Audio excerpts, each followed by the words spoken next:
அதாவது அ திறன் என்றால் ஆங்கிலத்தில வந்து ஸ்கில்லுன்னு பெயரு.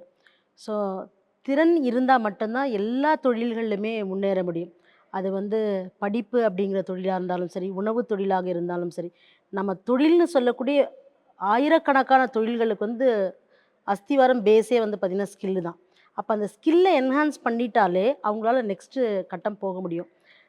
நான் வந்து கடந்த ஒரு 16 வருடங்கள் வந்து பார்த்தீங்கன்னா, கார்ப்பரேட் சோஷியல் ரெஸ்பான்சிபிலிட்டின்னு சிஎஸ்ஆர் ப்ராஜெக்ட்ல ஓகே. விமன் ஆண்டர்பிரினர்ஷிப்ல தான் வொர்க் பண்ணிட்டுருந்தேன். ம்.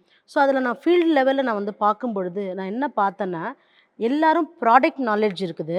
அல்லது அவங்களுக்கு நெறைய ட்ரெய்னிங்ஸ் ஆப்பர்ச்சுனிட்டீஸ்லாம் கிடைக்குது. ஆனா, என்ன லேக்கா இருக்குன்னு பார்த்தீங்கன்னா, அந்த திறன் இல்ல. ஸோ, அந்த ஸ்கில்ல வந்து கொஞ்சம் என்ஹான்ஸ் பண்ணாங்க அப்படின்னு சொன்னா, அவங்களால அடுத்த கட்டம் போக முடியும்.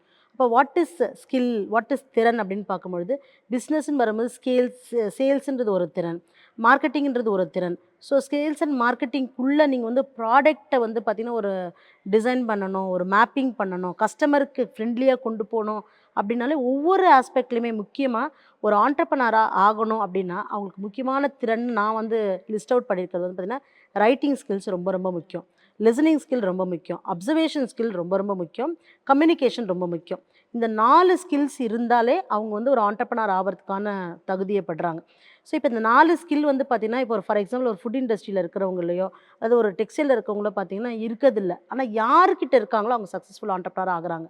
அப்போ நான் என்ன நெனச்சேன்னா, இந்த இடிபி இருக்கு இல்லையா? Entrepreneurship development program and business development வரும்பொழுது, இந்த பெண்கள் தொழில் முனைவா இருந்தாலும் சரி, இல்ல எமர்ஜிங் ஆண்டர்பிரினர்ஸா இருந்தாலும் சரி, பெரிய கம்பெனிஸா இருந்தாலும் சரி, ஸ்கில் என்ஹான்ஸ்மென்ட் புரோகிராம்ஸ்ன்னு வரும்பொழுது ரிசல்ட் நல்லா குடுக்க முடியும். அவுட்புட் நல்லா வர முடியும் அப்படின்னும்பொழுது, then I focused on skill enhancement trainings online, offline அப்படின்னு சொல்லி then I started Thiran India network services TINS அப்படின்னு ஆரம்பிச்சேன்.